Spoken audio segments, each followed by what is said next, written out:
So back in 2005, before the internet and marketplace and Gumtree and all that, the trading post was the place to go, and everyone used to line up at the news agency or the local service station to get your weekly trading post. And I think it used to be a Thursday they came out, so I grabbed mine on the Thursday. I was sitting there on a Saturday morning having to flick through it, and I saw this coupe for $3,000, complete car in boxes.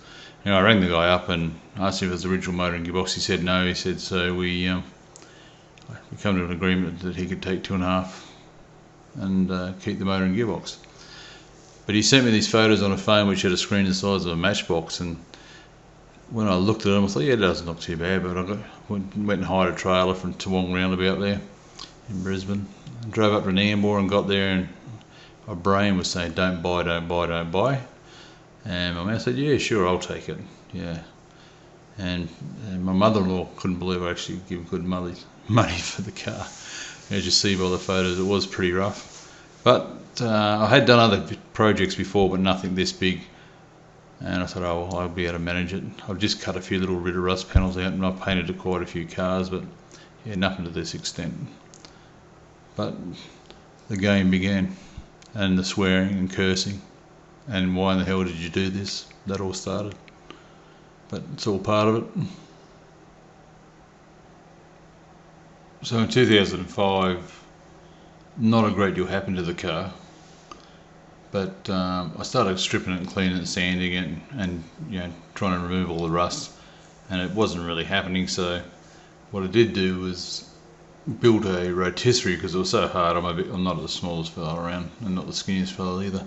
So it was a bit awkward cleaning the car and getting all the rust off it. And so I made up a rotisserie, and got a couple of mates I used to work with, a couple of younger fellas than me, and they came around. We lifted the car into the rotisserie, and then I started sanding it and getting it all the rust and all the paint, everything like that off the car.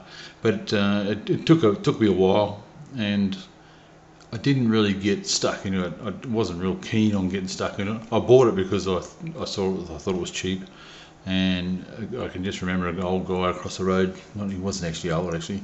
He had a HQ Monaro when I was a kid. And I thought, yeah, it's a nice car, but I was never a HQ fan. I would have rather HZ, but that's the way it goes. So I wasn't super keen on getting in and getting it done. So it just dragged out for 2005, and then 2006 came, and we put in the rotisserie, and then I sent it off and got it sandblasted and tried to get it all ready and try and get a bit eager about doing it. And yeah, that didn't really happen, so we just kept plodding along with not a great deal happening in the first couple of years. And I think the fact that every time I did do something, it was surprise after surprise. Well, it shouldn't have been a surprise, because I knew what I bought, and as you can see by the images, there was just holes everywhere, rust everywhere, and yeah, it was just every time I cut a piece out, you'd find something more. It was interesting, quite interesting, and it was sort of pushing my skill levels too. And so what did happen is I did do quite a lot of work, and I've actually went back over it later years, as the project went on, and replaced a lot of the stuff I wasn't happy with. But at the end of 2006, I even done mock-up drawings just to try and get myself all enthusiastic. And I looked at these mags and went and priced a set of mags. I even bought mag wheels for it to put on it, just to get me motivated. But it still didn't happen. I just wasn't getting motivated.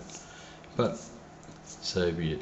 But yeah, I've done a lot of mock-up drawings and changed the colour of the car 57 times, and was going to do graphics and all sorts of stuff. But it ended up being a little bit different than what that drawing is. So I ended up purchasing the wheels that are in that drawing, and it didn't matter which way I looked at them. I looked at them 57,000 ways, and I just could not like them. What I had in my mind and seeing them on the car or on my work ute, there was two different things. They were just so horrible. I ended up selling them. In July 2007, I got a post-streptococcal infection. So until the end of 2015, not much happened to the car. I just sat in the rotisserie. I did do bits and pieces and small bits, but I ended up redoing some of or most of that stuff, because I wasn't happy with the way it was. And over in the corner there, down the bottom there, is the motor that's going to go into this car. It's a 400 Chevy with a 400 turbo gearbox. There's all the seats and everything out of the car. It's all got to be reupholstered and all sorts of stuff. So there's a little way to go. Everything that's out of the cars up there, all the chrome and gear, it's all there. It's all there somewhere. So as you can see, it rolls over quite easily. I can do it with one hand. So we'll just let that go. I'll just caught that.